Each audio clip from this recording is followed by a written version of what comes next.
കഴിഞ്ഞ 2 മാസത്തിനിടെ ഗുരുവായൂരിൽ മോഷ്ടാക്കൾ കവർന്നത് 20-ലധികം പവൻ. പ്രതികളെ പിടികൂടാനാകാതെ പോലീസ് ഇരുട്ടിൽ തപ്പുന്നു. ബുധനാഴ്ച പുലർച്ചെ തെക്കേനടയിൽ വീടിനു പുറകിൽ അരി കഴുകിയിരുന്ന വീട്ടമ്മയുടെ 5.5 പവന്റെ താലിമാലയാണ് മുഖം മറച്ചെത്തിയ മോഷ്ടാവ് കവർന്നത്.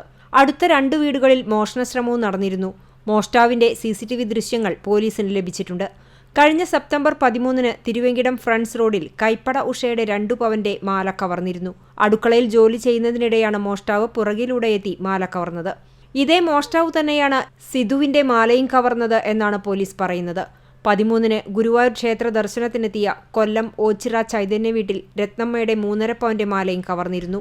സെപ്റ്റംബർ 30-ന് റെയിൽവേ സ്റ്റേഷനിൽ 2 സ്ത്രീകളിൽ നിന്നായി 6 പവനാണ് കവർന്നത്. ആറന്മുള സ്വദേശി രേഖ നായർ, കൊല്ലം കരുനാഗപ്പള്ളി സ്വദേശി ലക്ഷ്മി എന്നിവരുടെ മാലകളാണ് നഷ്ടപ്പെട്ടത്. ഈ മോഷ്ടാവിനെ പിടികൂടാൻ ശ്രമിക്കുന്നതിനിടെ റെയിൽവേ ജീവനക്കാരന് പരിക്കേൽക്കുകയും ചെയ്തിരുന്നു.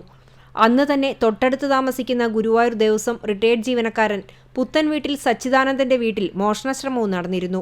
മോഷ്ടാവ് ഓടുപൊളിച്ച് അകത്ത് കടന്ന് സാധനങ്ങൾ വാരി വലിച്ചിടുന്നതിനിടെ അയൽവാസികളെ കണ്ട് ഓടി രക്ഷപ്പെടുകയായിരുന്നു. ഇതെല്ലാം നടന്നത് പുലർച്ചെ 5-നും 6-നും ഇടയിലാണ്. ഈ മോഷണം നടത്തിയവരെയൊന്നും ഇതുവരെ പിടികൂടാനായിട്ടില്ല. ഇതിനു പുറമെ ദൂരെ ദിക്കുകളിൽ നിന്നും വരുന്നവർ ക്ഷേത്രത്തിലും യാത്രക്കിടയിലും കവർച്ചയ്ക്ക് ഇരയാകുന്നുണ്ട്. ഇതിൽ ഭൂരിഭാഗം പേരും ബുദ്ധിമുട്ടുകൾ ഓർത്ത് പരാതിപ്പെടാതെ സ്ഥലം വിടുകയാണ് ചെയ്യുന്നത്. ഇതിനു പുറമെ വീടുകളിൽ നിന്നും മോട്ടോർ പമ്പ് സെറ്റുകളും വയറിംഗ് ഉപകരണങ്ങളും തേങ്ങയും മറ്റും വ്യാപകമായി മോഷണം പോകുന്നുണ്ട്.